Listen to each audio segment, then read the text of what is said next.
할렐루야. 오늘은 거룩하고 복된 주님의 날입니다. 또 아울러서 우리 방주교회 창립 21주년을 맞이하는 참으로 감격스럽고 너무나 감사한 그런 날입니다.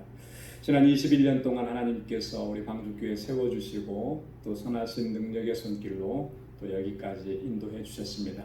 그 하나님의 그 크신 은혜를 기억하면서 이 시간 하나님께 예배드리기를 소원합니다.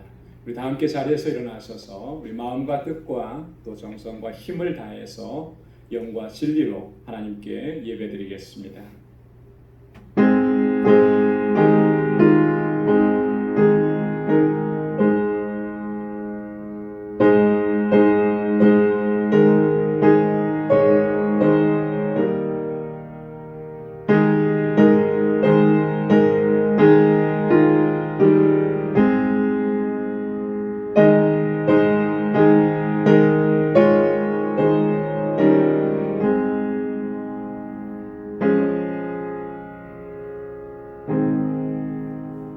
만군의 여호와여, 주의 장막이 어찌 그리 사랑스러운지요.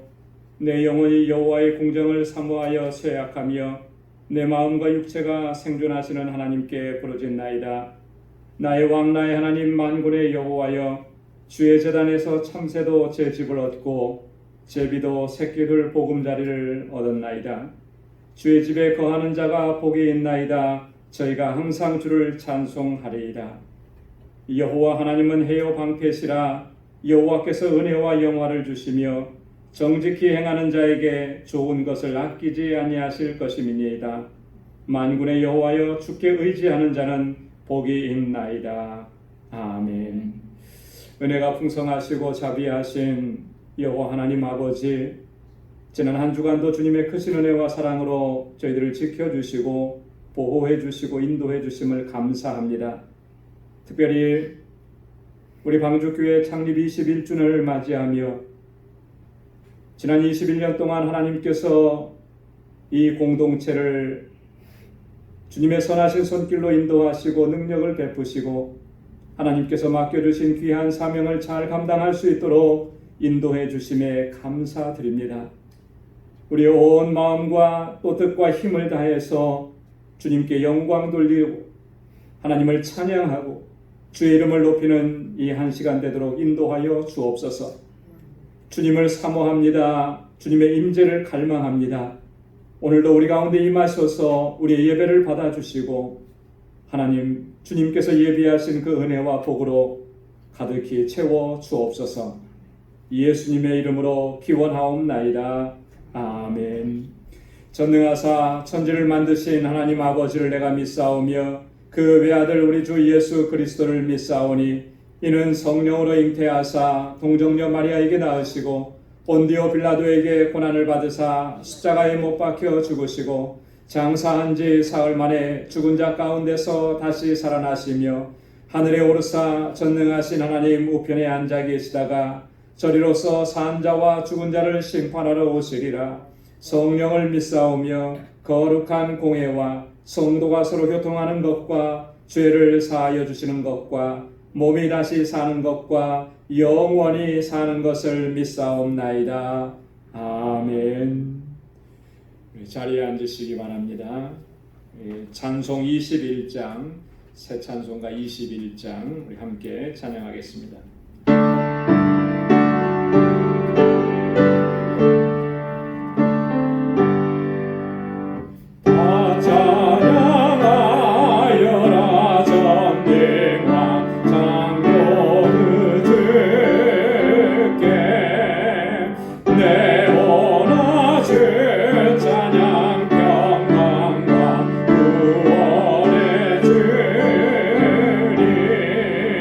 성도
사랑과 은혜가 충만하시고 인자하신 만군의 주 여호와 하나님 아버지, 오늘 거룩하고 복된 주님의 날에 세상 염려와 걱정으로 얼룩진 저희들 심령을 공일히 여기사 저에게 위로와 주님께서 주시는 참된 평강을 주시기 위해 저희를 주님의 전전으로 이렇게 불러 모아 주시니 감사를 드립니다.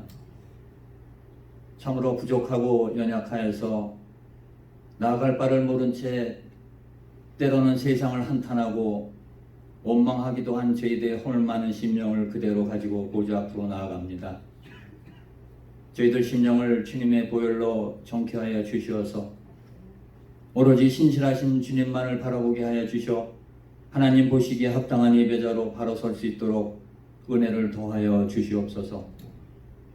하나님 아버지, 현재 처한 삶이 비록 힘들고 어려운 상황이지만 이 고난 가운데 하나님 아버지께서 장차 준비하시고 이루고자 하시는 계획이 있음을 깨닫고 믿음으로 나아가게 인도하여 주시옵소서. 은혜의 하나님 아버지, 이 땅에 저희 방주재단을 세워주시고 21년 동안을 한결같은 은혜와 역사하심으로 오늘까지 인도해 주신 아버지, 오늘 창립주일을 맞이하여 하나님 아버지께 감사와 영광을 다시 한번 올려드립니다. 모든 방주의 원석들 하나님께서 주신 그 사명과 직분을 잊지 않고 달려온 지난 난들을 다시금 되돌아보게 하시고 하나님 아버지께서 저희를 통하여 이루고자 하시는 선하신 계획을 다시금 깨닫게 하여 주시어서 영광 받아 주시옵소서. 기름 부어 주신 직분자들 권능의 손으로 붙들어 주시사 주님의 몸된 제단을 앞으로도 더욱 굳건히 세워나가는데 부족함이 없게 하여 주시옵소서. 사랑의 하나님 아버지, 이 어려운 고난의 터널 가운데에서도 저희 지체들, 어린 심령, 학생들, 청년들 건강함으로 같이 해주심을 감사를 드립니다. 그러나 저희 지체들 가운데 처한 경제적 어려움과 마음의 근심 걱정으로 인하여 하나님 아버지께 간절한 마음의 소원을 아뢰는 지체들이 있습니다. 하나님 아버지 항상 기울여 주시고 응답하여 주시어서 마음의 평강과 회복의 역사를 체험하는 저희 지체들 되게 하여 주시옵소서. 하나님 아버지, 세계 곳곳에서 주님의 복음을 들고 나아간 선교사님들을 위하여 기도합니다. 세계적인 코로나 바이러스 팬데믹으로 인하여 더욱더 열악하여진 선교지에서 힘든 사역의 시간을 보내고 있을 선교사님들 건강과 그 가정을 눈동자와 같이 지켜주시고 열악한 선교 사역 위에 지혜와 권능을 더하여 주시사 이 어려운 상황을 잘 대처하며 하나님 아버지의 뜻을 이루어나가는 선교사님들 되게 축복하여 주시옵소서. 이제 겸손히 주님의 말씀을 듣습니다. 세우신 목사님 영육간에 강건케 하여 주시고 성령님 함께 하시어서 목사님을 통하여 듣는 말씀이 주님의 세심한 음성으로 저희들 심령 가운데 다가오게 하여 주시고 그 말씀을 통하여 위로받고 힘없는 저희들 되게 하여 주시옵소서. 오늘 말씀과 예배 가운데 성령님 저희들 심령 가운데 같이 하여 주시사 복되고 기쁜 예배가 될 수 있도록 은혜 내려 주시옵소서. 감사하며 예수님 이름으로 기도드리옵나이다. 아멘.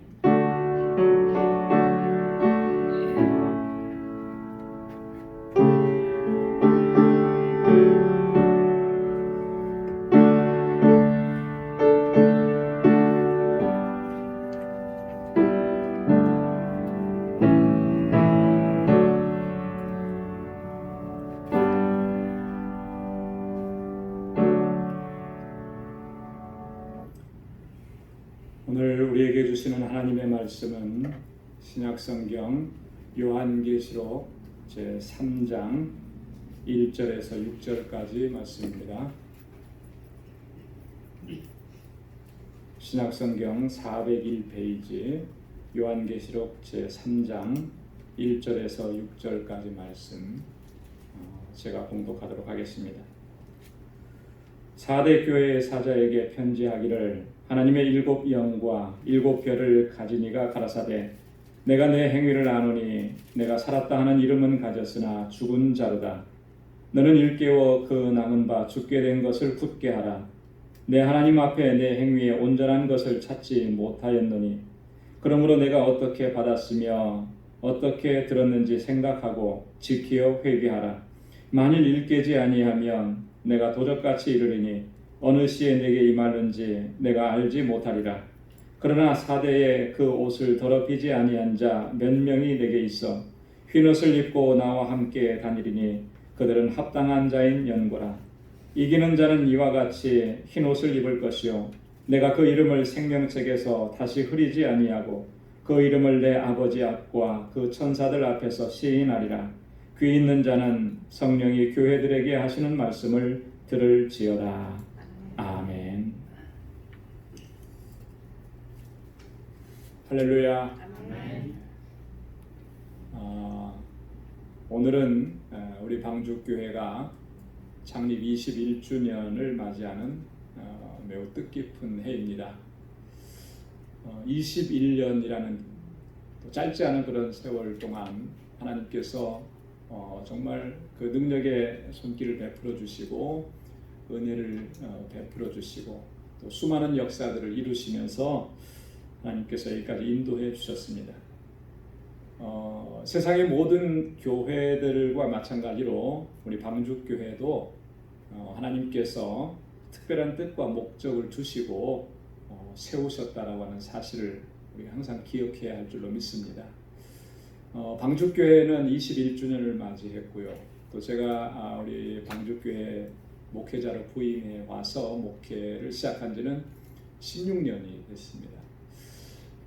전에도 몇 차례 말씀을 드렸는데 이 방주교회로 부임하면서 부임을 위해서 기도할 때 하나님께서 주셨던 말씀은 주셨던 비전은 우리가 알지 못하는 크고 비밀한 일을 이루시겠다라고 하신 예레미야 33장에 있는 말씀을 저에게도 저희 가족에게도 주셨어요. 그래서 그걸 붙잡고 지금까지 목회를 감당해 오고 있습니다.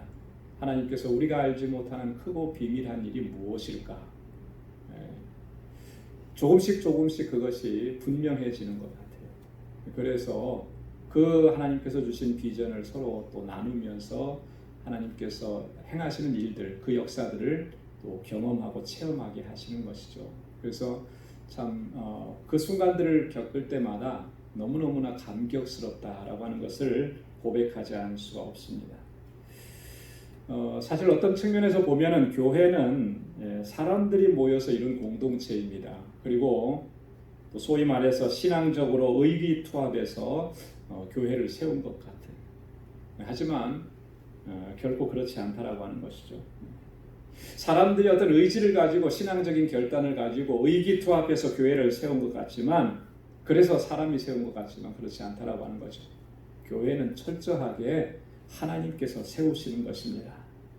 그렇기 때문에 예수님께서는 마태복음 16장 18절에서 뭐라고 말씀하셨냐면 내가 이 반석 위에 내 교회를 세우리니 교회의 주체가 누구인지 교회를 세우시고 교회를 이끌어 가시는 주체가 누구신지를 분명하게 말씀하신 거예요. 예수님께서 내가 그러셨어요. 내가 그죠? 너희가 교회를 세울 것이다 이렇게 말씀하시지 않고 내가 이 반석 위에 누구의 교회를 내 교회를 세우시겠다. 주님의 교회를 세우시겠다 이렇게 말씀을 하신 거죠. 그래서 사도 바울은 디모데전서 3장 15절에서 교회에 대해서 뭐라고 얘기했냐면 이 집은 살아계신 하나님의 교회요 그랬습니다. 이 집은 살아계신 하나님의 교회라고 하는 거죠. 여러분 그래서 우리가 교회 공동체 안에서 신앙생활할 때 이 중요한 진리를 단 한순간도 잊어버리거나 놓쳐서는 안 된다라고 하는 것이죠. 교회는 누가 개척하고 누가 건축했느냐에 상관없이 하나님의 교회입니다. 하나님의 교회라고 하는 말이 담고 있는 의미가 뭐겠습니까? 크게 두 가지를 생각해 보면 첫째는 하나님이 주인이시라고 하는 거예요. 그죠? 여러분이 살고 계시는 집 이거 내 집이야 그러면 그 소유가 누구예요? 내가 소유권자라고 하는 거죠. 이 교회가 하나님의 교회 그러면 이 교회의 주인은 하나님이신 거예요. 결코 어느 누구도 교회의 주인이 될 수는 없다라고 하는 것이죠. 그렇기 때문에 두 번째 의미는 뭐냐면 하나님께서 하나님의 뜻대로 주관하시고 인도하신다라고 하는 거예요.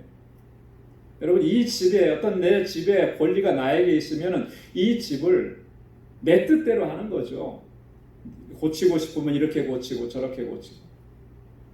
저는 집을 가져본 적이 없습니다. 그래서 계속 렌트하고 사는데요.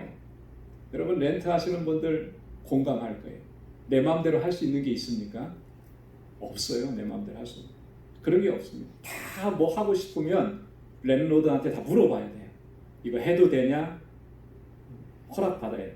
만약에 그렇게 허락받지 않고 그러면 법적으로 책임을 져야 됩니다. 왜? 컨출에게 그렇게 사인을 했기 때문에. 하나님께서 이 교회의 주인이시라고 하는 말은 하나님의 뜻대로 하나님께서 주관하시고 인도해 가신다라고 하는 거예요. 그래서 이 교회에 대한 가장 기본적이고도 중요한 명제가 바로 이거라는 거예요. 잊어버려서는 안 돼요. 만약에 우리 중에 누구라도 이러한 사실을 망각하고 우리가 하나님을 섬긴다고 교회를 섬긴다고 하면서도 하나님의 뜻을 추구하지 않고 오로지 자기 생각, 자기 욕심을 따라서 교회를 주관하려고 한다면 그때부터 교회는 큰 어려움에 봉착을 하게 되는 것이죠. 오늘날 교회 안에서 발생하고 있는 온갖 종류의 부정적인 모습들 그 원인을 찾아가 보면 결국 이러한 이유 때문에 생긴 거예요. 하나님이 주인이신 것을 망각하고 사람이 주인이 되려고 그렇게 했기 때문에 하나님께서 주관하심을 따르지 않고 자기가 주관하려고 했기 때문에 교회 안에 문제가 그렇게 발생하게 된다라고 하는 것이죠. 한국 교회를 뜨겁게 달궜던 그런 핵심적인 이슈가 몇 년 전부터 일어난 이슈가 뭐냐면 교회 세습의 문제였어요. 그렇죠? 교회 세습의 문제. 왜 교회 세습의 문제가 발생하게 되느냐라고 하는 거죠. 거기에는 근본적으로 이게 하나님의 교회라고 하는 생각이 없어요. 내 교회라고 하는 생각이 있는 거예요. 네.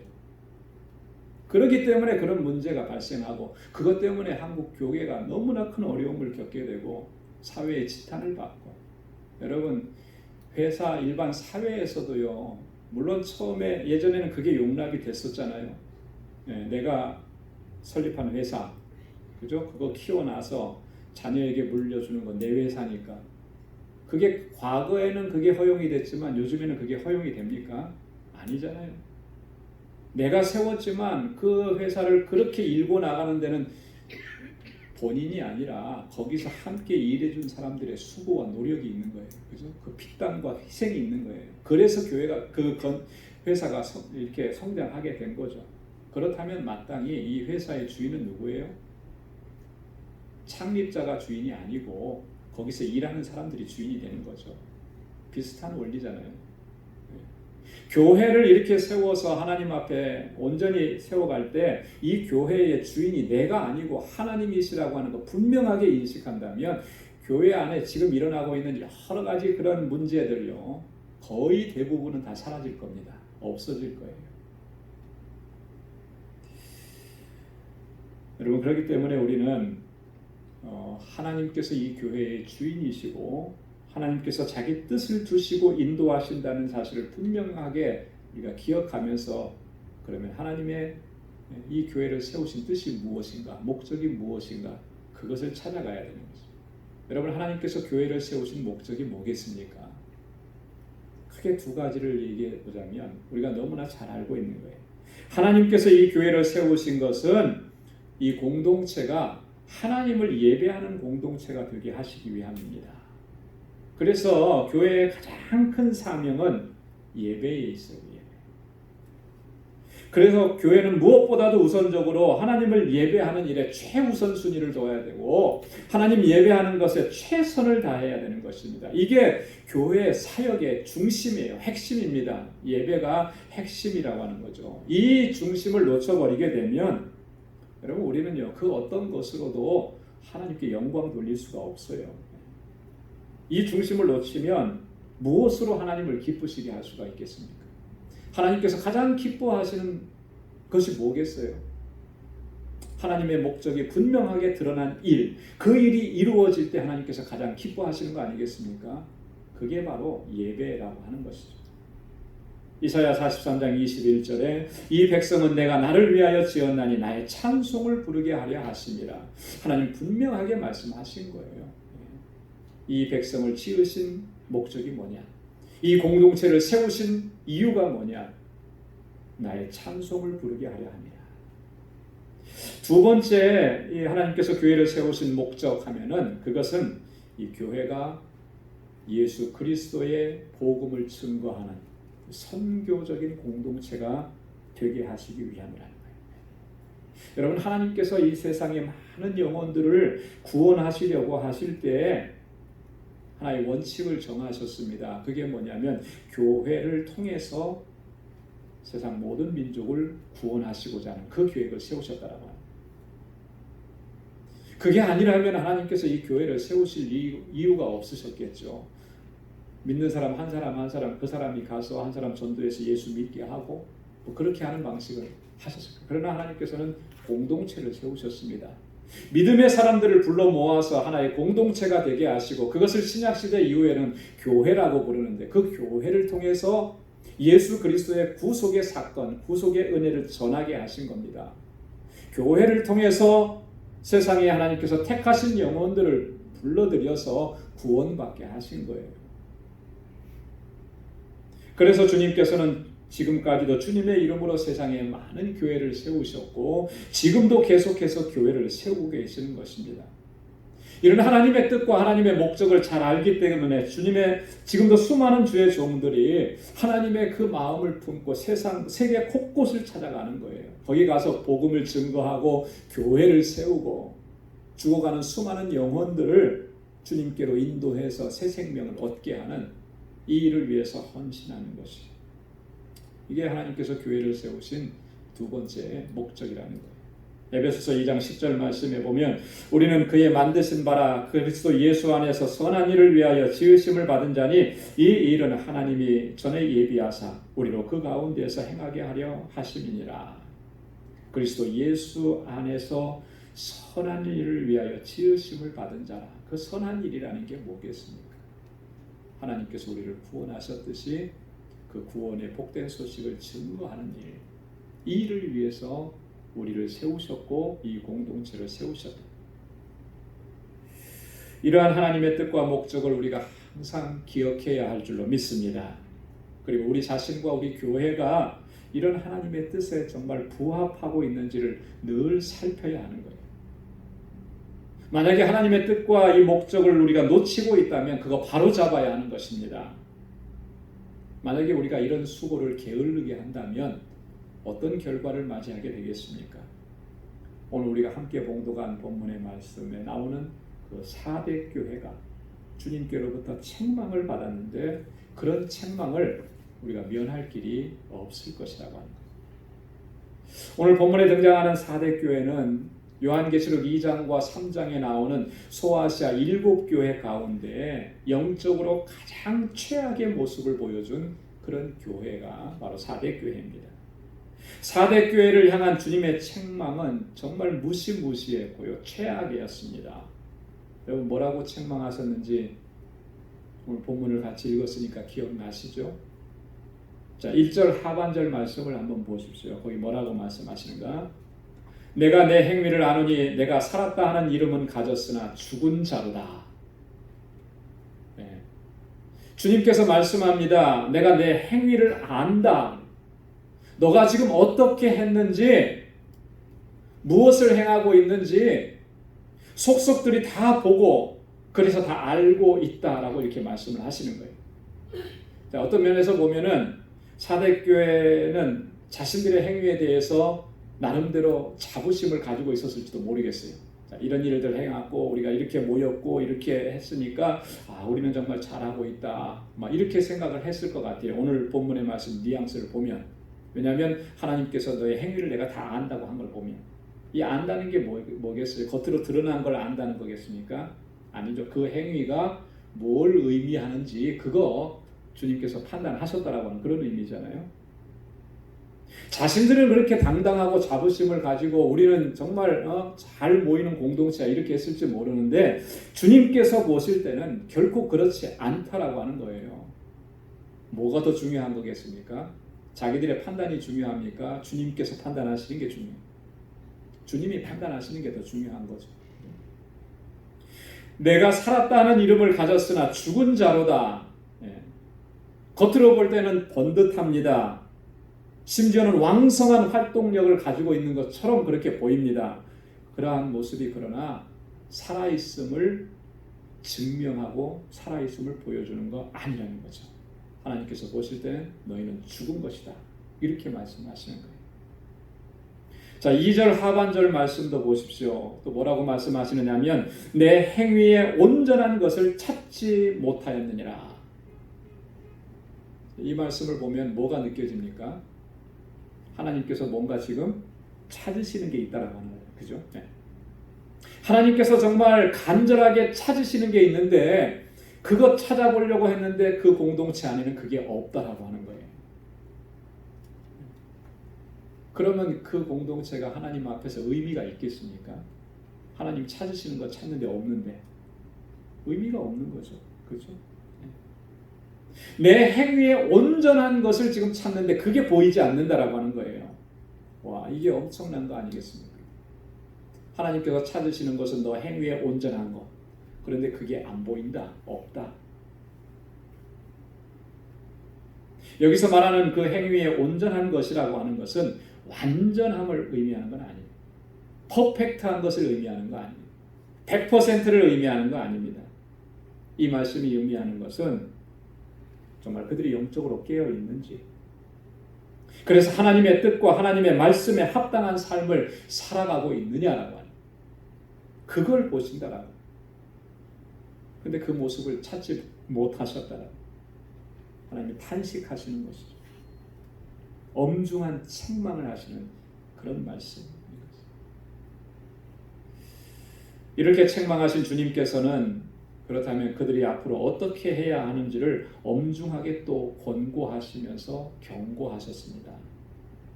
여러분 2절 상반절 말씀을 보십시오. 뭐라고 말씀하시는가? 너는 일깨워 그 남은 바 죽게 된 것을 굳게 하라.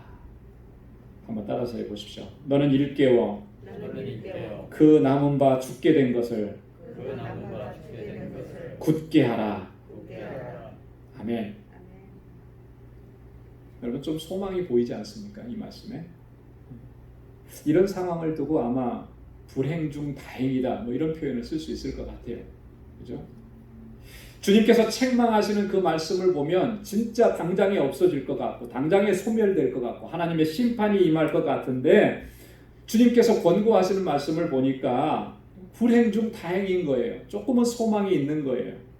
완전히 다 죽어서 소생불능의 상태까지 가지는 않았다라고 하는 것을 말씀하시는 거잖아요. 그 남은 바 죽게 된 것은 남아있는 게 있는 거예요. 그렇죠? 남아있는 게 있습니다. 아직은 호흡을 하고 아직은 맥박을 띄고 있다라고 하는 거예요. 심폐소생술을 하면 살아날 수 있다라고 하는 그런 의미라고 하는 것이죠. 그래서 일깨워 굳게 하면 다시 소생할 수 있다라고 주님 말씀하시는 거니까 소망이 있죠.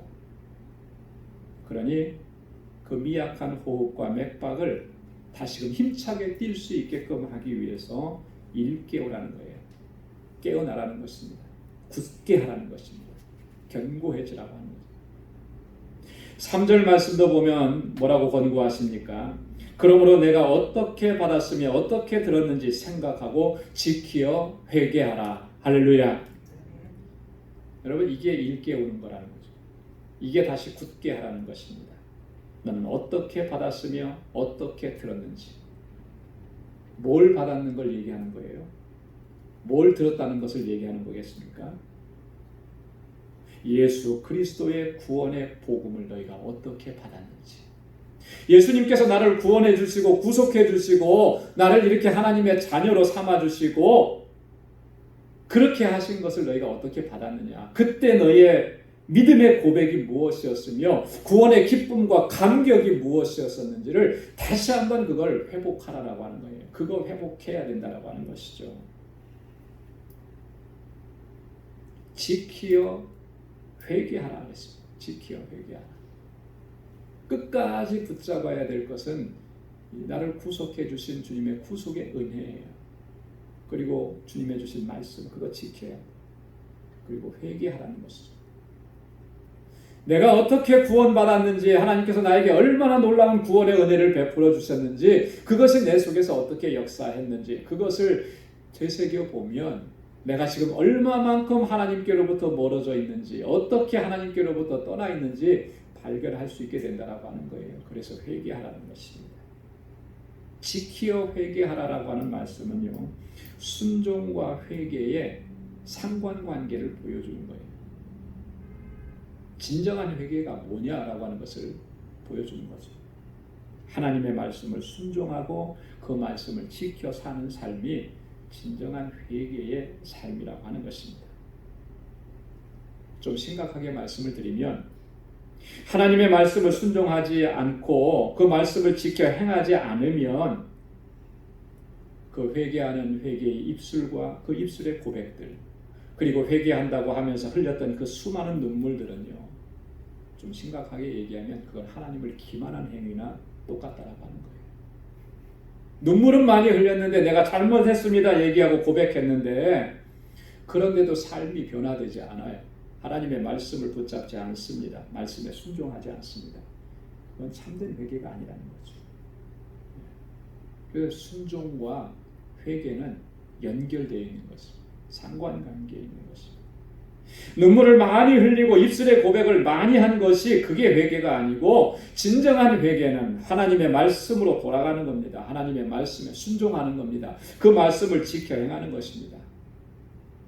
말씀을 붙잡게 되면 내가 어떻게 잘못되어 있는지, 무엇이 잘못되어 있는지를 보게 되는 것이고요. 진정한 회개의 마음이 있는 사람, 진정한 고백이 있는 사람은 자기의 삶을 그래서 고치지 않을 수가 없는 거예요. 그게 진정한 회개라고 합니다. 그래서 지키어 회개하라고 그렇게 권고하고 있는 것입니다. 사대교회를 향하신 주님의 이러한 책망의 말씀들은 오늘 우리들에게도 엄중한 경고의 말씀이 되는 줄로 믿습니다. 그렇기 때문에 우리는 부활하신 주님께서 사대교회를 향해서 하신 이 말씀들을 정말 진지하게 묵상, 그리고 마음에 새겨야 하는 것입니다. 그리고 구체적으로 우리들의 삶에 적용해야, 우리에게도 그런 모습이 있지는 않은지, 주님께서 사대교회를 책망하신 그런 모습들이 오늘 우리 안에도 있지는 않느냐. 장담하건대 우리는 그런 모습이 없습니다. 이렇게 얘기할 수 있는 사람은 아무도 없을 거예요. 우리도 살았다 하는 이름은 가졌으나 실상은 죽은 자는 아닌지 늘 살펴야 되는 것입니다. 이거 살피지 못한다면 이미 나는 죽은 자예요. 죽은 자. 명목상의 그리스도인은 아닌가? 영적으로 내가 지금 식물인간의 상태, 뇌사 상태에 빠진 것은 아닌가? 구원의 은혜에 대한 감사와 감격이 없고 형식적이고 의무적으로 예배드리고, 하나님께서 내게 주신 그 직분들도 의무적으로 그렇게 어쩔 수 없어서 감당하고, 매년 새해가 되면 직분자를 임명할 때 내가 그 일 안 맡겠습니다. 올해 한 해는 좀 쉬고 싶습니다. 이렇게 내가 자꾸 거부하고 그러고 있지는 않아요. 그러다가 어떻게라도 목회자가 권고하고 또 이렇게 부탁하고 하면 하지 못해서 그거 맞는데요.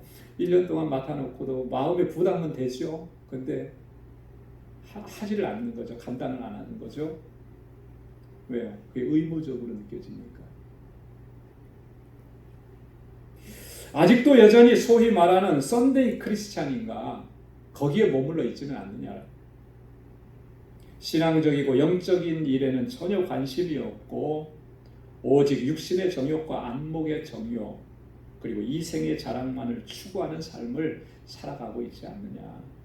점검해 봐야 되는 거예요. 하나님을 믿는 그리스도인이라고 말하면서도 하나님의 방법을 따르기보다는 세상의 방법을 따라서 살아가고 있지 않느냐. 나를 점검해야 돼. 한 번 점검하는 게 아니고 매일매일이죠. 만약 우리들의 모습이 이렇다면 단언컨대 주님께서 4대 교회를 책망하셨던 것처럼 우리를 책망하실 거예요. 뭐라고 책망하시겠습니까? 너는 살았다 하는 이름을 가졌으나 실상은 죽은 자로다. 하나님께서 우리들에게서 행위의 온전한 것을 찾으실 때 과연 우리 가운데서 그것들을 찾으실 수가 있으실까? 점검해 봐야 되는 거죠. 이렇게 우리 자신의 모습을 진지하게 살펴야 하는 것입니다. 그리고 주님께서 오늘 우리에게 권고하시는 그 말씀을 따라야 하는 거예요. 그래야만 주님께서 약속해 주신 것들이 우리의 삶 속에서 이루어지는 그 은혜를 우리가 누릴 수 있게 되는 줄로 믿습니다. 주님께서 뭐라고 약속을 해주셨습니까? 오늘 보면 5절 말씀에 보면 이렇게 약속을 하고 계십니다.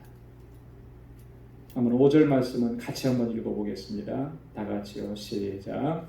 이기는 자는 이와 같이 흰 옷을 입을 것이요 내가 그 이름을 내 생명책에 반드시 흐리지 아니하고 그 이름을 내 아버지 앞과 그 천사들 앞에서 시인하리라. 아멘. 여러분 얼마나 영광스럽고 가슴 벅찬 약속의 말씀, 그죠? 네. 이기는 자는 이와 같이 흰 옷을 입을 것이요 내가 그 이름을 생명책에서 다시 흐리지 않겠다. 그 이름을 내 아버지 앞과 천사들 앞에서 시인하겠다. 주님께서 굳게 약속을 해주셨잖아요. 주님이 약속하신 거면 이게 변하겠습니까? 변하지 않겠습니까? 너무나 당연한 질문이죠. 변하지 않죠. 주님이 일구이연 하시는 분 아니잖아요. 그죠? 주님은 시건치 않으시는 분인데 이기는 자라고 하는 말은 주님의 권고의 말씀을 듣고 그대로 순종하고 회개의 삶을 살아가는 사람을 얘기하는 것입니다. 이와 같이 흰옷을 입혀줄 것이다. 그 흰옷이 뭐예요? 4절 말씀에 보면 흰옷을 입고 나와 함께 다니리니 그들은 합당한 연곤이라. 4대 교회 안에 아주 소수의 무리들은 그런 사람들이 있었다는 거예요. 그들처럼 그렇게 흰옷을 입혀주시겠다라고 하는 거죠. 주님께서 입혀주시는 흰옷은 뭡니까? 주님께서 십자가에서 흘리신 그 보혈로 정결하고 깨끗하게 눈보다 더 희게 하신 우리를 의롭게 하시는, 우리를 의롭다고 칭해 주시는 그 놀라운 은총을 얘기하는 거예요. 그리고 주님과 항상 함께 다니게 하시겠다. 주님이 우리와 항상 함께 하시겠다. 이렇게 약속. 그 이름을 생명책에서 흐리지 않을 것이라. 흐리지 않는다는 말은 좀요 뉘앙스가 약한 것 같아요. 영어 성경에 보면은 지우지 않겠다 그렇게. 지우지 않겠다. 결코 생명책에서 그 이름을 지워버리지 않겠다. 하나님 앞에서 내가 너희를 시인하겠다. 너의 보증이 되어주겠다. 하나님과 천사들 앞에서 우리를 데리고 가셔서 주님께서 나를 보증해 주신 하나님 앞에서 이 사람은 정말 구원의 은혜를 받기에 합당한 사람이다.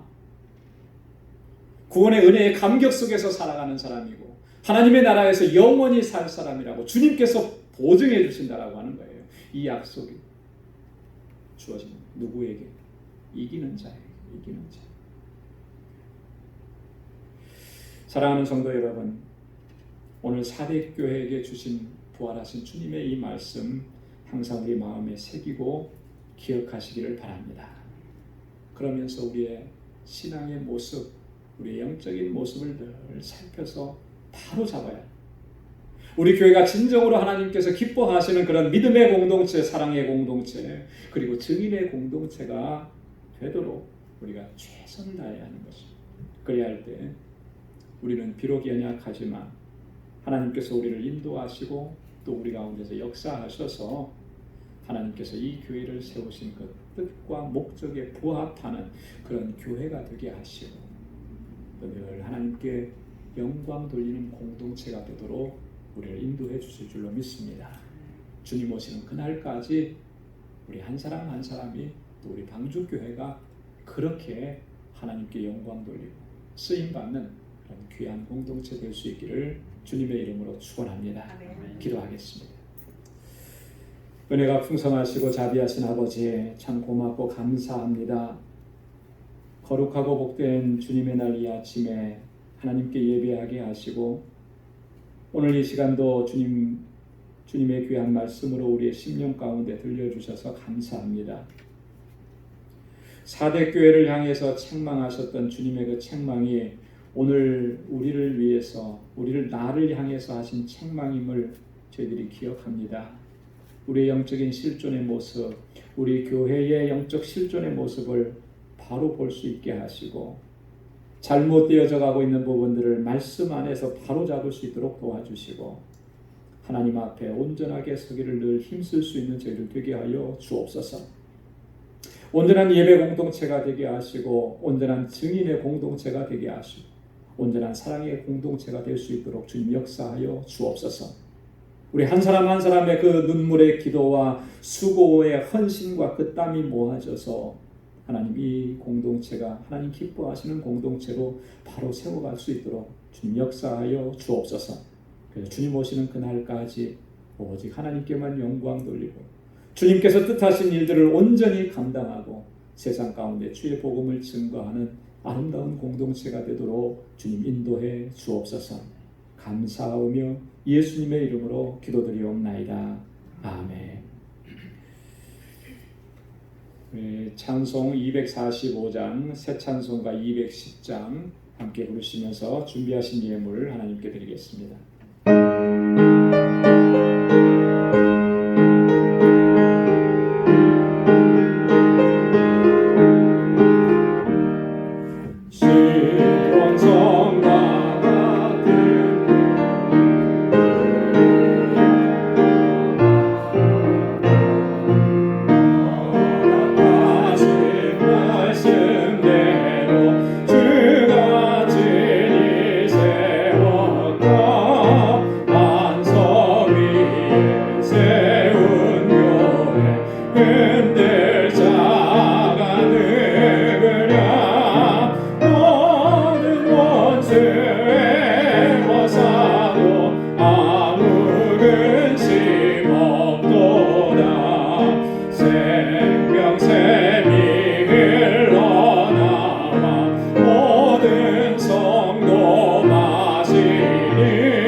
주님께서 우리에게 베풀어 주신 은혜가 얼마나 크고 얼마나 놀라운지요. 다 헤아릴 수 없고 다 기록할 수가 없습니다. 우리 방주교회를 세워주시고 지금까지 인도하시면서 수많은 역사들 이루어주시고 놀라우신 은혜를 베풀어 주셨음을 이 시간도 주님 앞에 감사하며 주님께 영광을 올려드립니다. 아버지 하나님, 우리 방주교회가 정말 주님께서 세우신 그 뜻에 부합하는 하나님 기쁘시게 하는 믿음의 공동체가 되도록 도와주옵소서. 지금까지 지나온 날들보다 앞으로의 날들이 하나님을 더 기쁘시게 하고 주님의 뜻을 온전히 감당할 수 있는 그런 믿음의 공동체가 되도록 도와주옵소서. 우리 방주교회에 속한 모든 믿음의 본속들이 마음과 뜻을 같이하고 한 마음이 되어서 주님께 영광 돌리고 주님을 섬기고 또 우리 지체들을 서로 섬기고 세상을 향해서 주님 주신 사명을 온전하게 감당할 수 있도록 도와주옵소서. 아버지 하나님, 이 시간 주님께서 베풀어 주신 은혜가 너무나 감사해서 하나님 우리에게 허락해 주신 물질을 구별하여서 감사의 예물로 주님 앞에 올립니다. 하나님, 나의 나된 것은 하나님의 은혜인 것 우리가 늘 기억하며 아버지 하나님께 감사하오. 이 감사하는 마음 속에 주님들 함께 하셔서 기쁨으로 평강으로 가득히 채워주시고 주님의 주시는 은혜와 그 능력으로 승리하는 삶을 살게 하여 주옵소서. 여전히 힘들고 어렵고 고난이 있는 삶이지만 이러한 상황 속에서 우리의 삶이 매몰되지 않게 하시고 이 가운데에도 하나님의 선하신 역사와 주님의 계획과 섭리가 있음을 믿음의 눈으로 보게 하시고 늘 주님 안에서 소망을 갖고 승리의 삶을 살아갈 수 있도록 도와주옵소서. 하나님이 나의 주인이신 것을 고백하며 11조의 예물을 드렸습니다.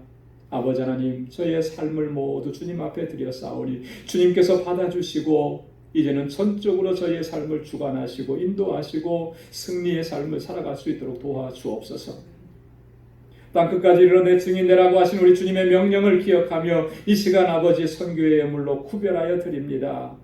지금 그 어느 때보다도 힘겹고 고통스럽고 어려운 상황 속에서도 끝까지 주의 복음을 증거하고 주의 주신 사명을 감당하는 우리 선교사님들 그 선교지에 하나님 역사하시고 함께하여 주셔서 주님 그 복음의 증거가 날마다 새 생명을 얻게 하는 그러한 역사로 일어나도록 주님 주장하여 주옵소서. 아버지 하나님, 주님께서 세워주신 방주교회 이 교회를 위해서 하나님 이 공동체를 위해서 기도하고 눈물을 흘리며 주님 앞에 건축 예물을 드렸습니다. 하나님, 주님께서 세우신 교회 정말 주님께서 인도해 주셔서 하나님께서 기뻐하시고 세상 가운데 주의 사랑을 전하는 귀한 공동체로 아름답게 서갈 수 있도록 도와주시고 모든 우리 지체들이 서로 마음을 같이하고 서로 위로하고 격려하고 사랑하는 귀한 공동체 되도록 역사하여 주옵소서. 우리 사랑하는 성도들, 이제 또 세상을 향해서 한 주간 삶을 위해서 나아갑니다. 저들의 발걸음을 지켜주시고 저들의 손으로 행하는 모든 일들 가운데 주님 복을 주셔서 저희 삶의 현장에서 저희가 복에 근원된 삶을 살아가도록 도와주옵소서. 우리 사랑하는 성도들의 가정을 평강으로 지켜주시고 저희가 속해 있는 직장을 저희로 인하여서 복에 근원된 삶을 살아가는 복된 장소가 되게 하시고 또한 무엇보다도 하나님 저희에게 허락해 주신 믿음의 기업들 주님께서 든든하고 견고하게 지켜주셔서 이 어렵고 힘든 때를 잘 이겨낼 수 있도록 도와주시고 하나님 주님 앞에 온전하게 영광 돌리는 귀한 믿음의 기업이 되도록 주님께서 늘 불꽃 같은 눈동자로 지켜 주옵소서. 모든 것 감사하고 예수님의 이름으로 봉헌 기도드리옵나이다. 아멘. 우리 전후좌우에 계신 분들하고 한번 좀 인사 나누시기 바랍니다. 샬롬, 주님의 평강이 함께하길 바랍니다. 손도 많이 흔들어 주시고요. 우리가 악수하고 포옹할 수 있는 그날이 속히 오기를 간절하게 마음에 소원하면서 주님의 은혜와 평강이 또 여러분들의 삶 속에 늘 함께하길 바랍니다.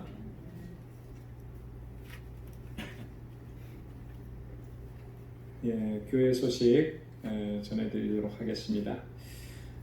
아직도 많이 힘들고 어려운 상황입니다. 그런데 그럼에도 불구하고 뉴욕은 조금씩 상황이 나아지고 있어서 조심스럽게 이제 한 단계씩 오픈해 나가고 또 경제 활동도 하고 있습니다. 많이 힘들고 어렵지만 주님은 우리의 힘이 되시고 우리의 소망이 되시고 항상 주님은 항상 우리에게 가장 선한 것을 예비해 주셨다가 우리에게 허락해 주시는 줄로 믿습니다. 그래서 더 주님을 의지하시고 주님의 소망을 굳게 붙잡고 그렇게 승리의 삶을 살아가길 바랍니다.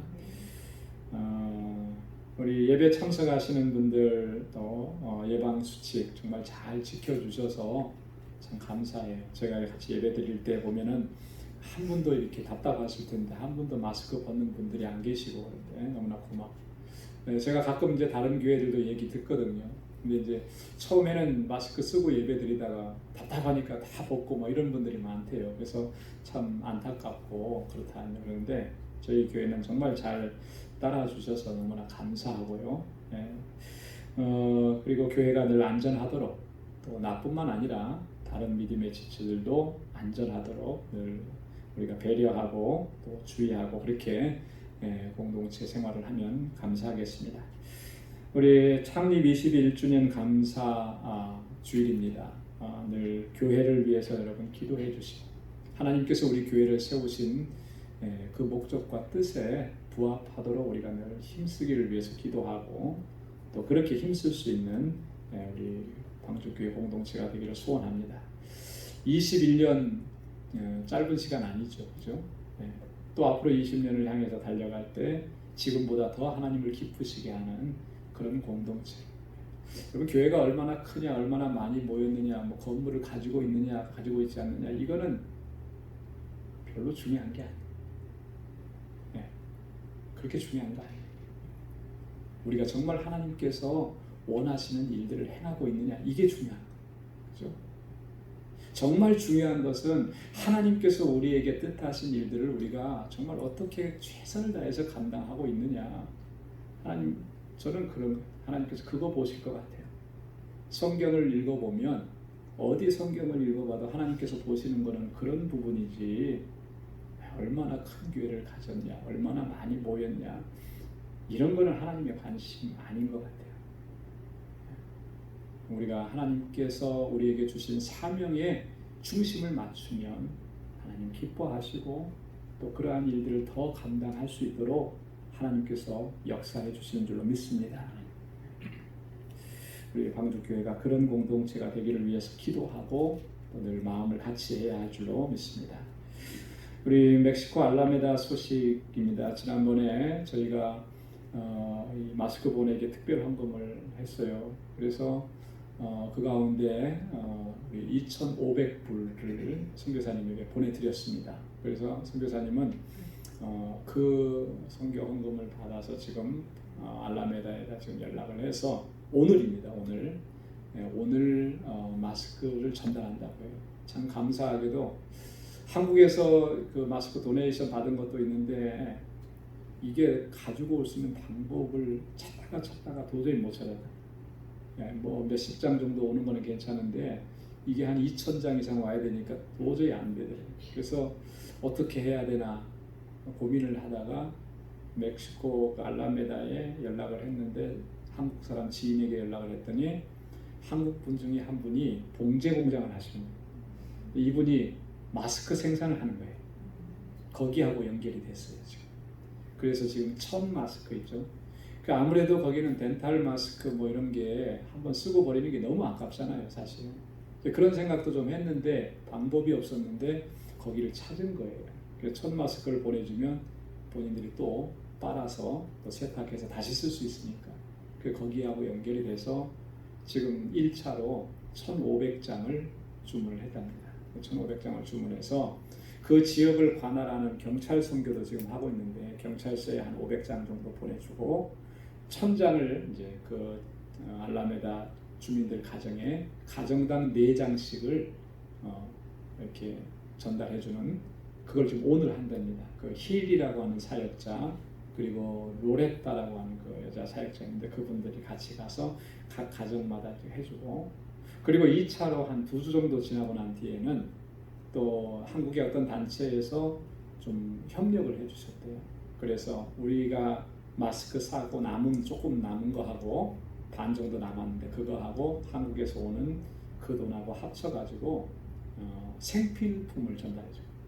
가정당 10불에서 15불 정도의 정말 생필품 그거를 이렇게 패키지로 만들어서 또 가정당 전달해주는 그런 사역을 좀 준비하고 있다고 이렇게 이야기합니다. 너무나 참 감사하고 감격적이고 또 그런 사랑을 통해서 한 영혼이라도 주님의 사랑을 경험하고 주님 앞에 돌아온다면 그것처럼 귀한 일이 없잖아요. 그리고 앞으로도 알라메다 지역은 우리 방주교회가 중심적인 사역을 감당해야 되는데 그 귀한 사역을 잘 감당할 수 있게 되기를 여러분 위해서 계속해서 기도해 주시기를 부탁을 드리겠습니다. 중보 기도의 내용들 보시고 같이 기도해 주시고요.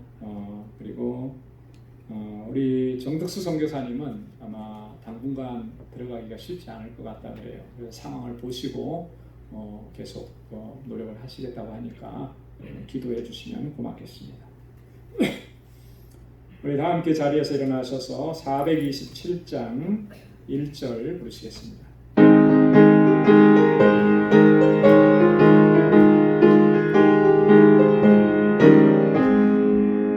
내가 매일 기쁨의 순례의 길 행하면 주의 팔이 나를 안보하며 내가 주의 큰 복을 받는 참된 비결은 주의 영이 함께함이라.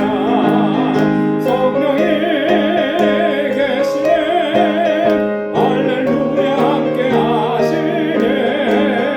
좋은 길을 걸으며 밤낮 기뻐하는 것 주의 영이 함께함이라. 아멘. 이제는 우리 주 예수 그리스도의 무한하신 은혜와 하나님 아버지의 크고 놀라우신 사랑과 성령의 위로 교통 충만하심의 역사가 주님께서 세워주신 이 귀한 공동체 믿음으로 섬기며 하나님의 뜻에 합당한 공동체로 세워가기로 결단하고 늘 주님 앞에 믿음 안에서 행하기로 결단하는 우리 방주의 모든 믿음의 권속들과 또 저들의 가정과 직장과 생업의 터전과 학업 위에 이제로부터 영원까지 함께 하시기를 간절히 축원하옵나이다. 아멘.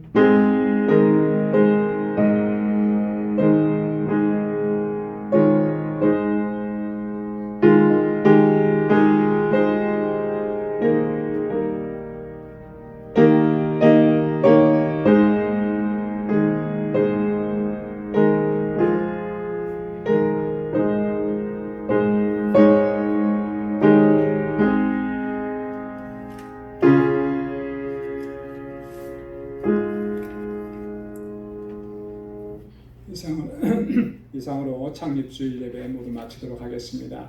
한 주간도 또 믿음으로 승리하시길 바랍니다.